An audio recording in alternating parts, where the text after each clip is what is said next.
Hi welcome to 99 recipes. ఈరోజు నేను గువాకామోలీని ఎలా తయారు చేసుకోవాలో చెప్తాను. దీన్ని అవకాడోతో చేస్తారు. ఇండియాలో ఈ ఫ్రూట్ని బటర్ ఫ్రూట్ అంటారు.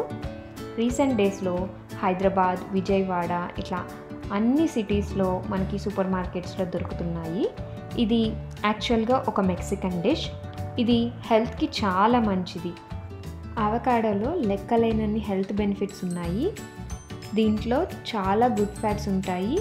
గట్ హెల్త్కి, కార్డియో హెల్త్కి, ఇంకా వెయిట్ లాస్కి చాలా హెల్ప్ అవుతుంది. మంచి అవకాడో ఫ్రూట్ని సెలెక్ట్ చేసుకోవాలి అని అంటే ఫస్ట్ వచ్చి దాని కలర్, నెక్స్ట్ వచ్చి దాని టెక్స్చర్. సో గ్రీన్గా ఉండి టెక్స్చర్ గట్టిగా ఉంది అని అంటే అది పచ్చిగా ఉన్నట్టు అర్థం. అదే హాఫ్ గ్రీన్ అండ్ హాఫ్ బ్లాక్గా ఉంది అని అంటే ఇంకొక 2-3 డేస్లో రైప్ అయిపోతుంది అని అర్థం.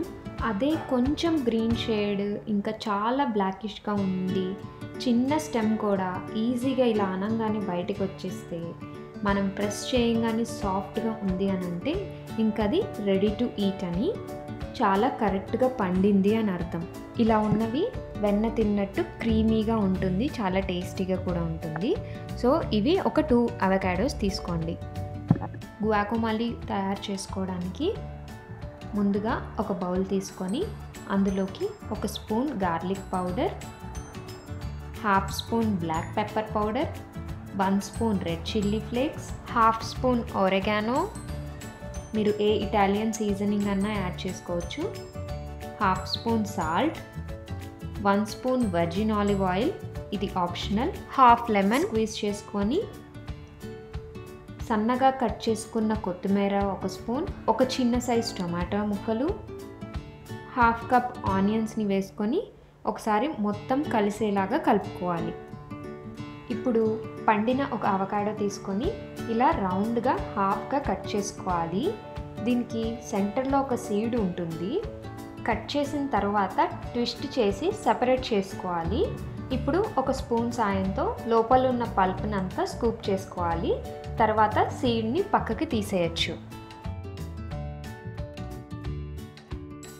ఇలా పల్ప్నంతా స్కూప్ చేసుకున్న తర్వాత ఇందాక కలిపిన మిక్స్తో మొత్తం మిక్స్ అయ్యేలాగా స్పూన్తో మ్యాష్ చేసుకుంటూ కలుపుకోవాలి. మీకు కావాలి అనుకుంటే సన్నగా కట్ చేసుకున్న jalapenos, sweet bell peppers, red, yellow, orange కలర్స్వి ఉంటాయి కదా పెప్పర్స్, అవి కూడా యాడ్ చేసుకోవచ్చు. దీన్ని ఇలాగే తినచ్చు, లేదంటే నాచో చిప్స్తో కూడా తినచ్చు.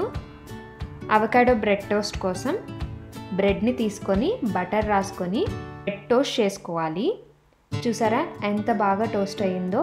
ఇప్పుడు ప్రిపేర్ చేసుకున్న గువాకామోలీని బ్రెడ్ పైన స్ప్రెడ్ చేసుకొని సర్వ్ చేసుకోవడమే. ఒక్కసారి ఇది తిన్నారంటే మళ్ళీ మళ్ళీ తినాలనిపిస్తుంది, అస్సలు వదిలిపెట్టరు అంతే. చాలా క్రీమీగా వెన్న తిన్నట్టు ఉంటుంది టేస్ట్. రోజు తినే ఇడ్లీ, దోశ, రొటీన్ టిఫిన్ కాకుండా ఒకసారి ఈ అవకాడో గువాక్ని కూడా ట్రై చేయండి. ఎలా వచ్చింది అనేది కామెంట్లో చెప్పండి. ఇలాంటి మరెన్నో క్విక్ అండ్ హెల్దీ రెసిపీస్ కోసం 99 రెసిపీస్ ఛానల్ని సబ్స్క్రైబ్ చేసుకోండి. వీడియో నచ్చితే లైక్ చేసి షేర్ చేయండి. సరికొత్త వంటతో మళ్ళీ నేను మీ ముందుకు వస్తాను. Until then bye, have a nice day. Thanks for watching.